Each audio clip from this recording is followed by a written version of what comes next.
మీ ఇంట్లో అద్దం మీరు ఎందుకు పెట్టుకుంటారు చెప్పండి? ఎందుకు పెట్టుకుంటామండి?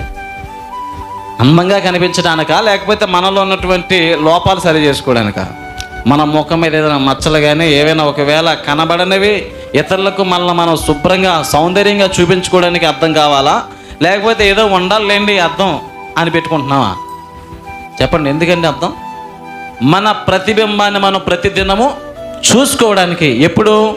మనం బయటికి వెళుతున్నప్పుడు, మన ఇతరులకు కనబడుతున్నప్పుడు, ఎవరైనా మన దగ్గరకు వస్తున్నప్పుడు మన అద్దంలో చూసుకుంటాం. అలా కనుక ఆలోచన చేయండి. అద్దము ఎందుకు అంటే, ఒకవేళ మన ముఖము ఎక్కడైనా వీటన్నిటికీ ఈ అద్దం ఒక ప్రతిబింబాన్ని మనల్ని చూపిస్తుంది. అవును కదండి? అలాగే వాక్యం అనేటువంటి అద్దం ముందుకు మనం వచ్చినప్పుడు మన పరిస్థితి ఏమిటి, మన పరిశుద్ధత ఏమిటి, మనం ఎలా ఉన్నామో చూపించేది దేవుని యొక్క వాక్యం అనే అద్దము. దేవునికి స్తోత్రం కలుగును గాక.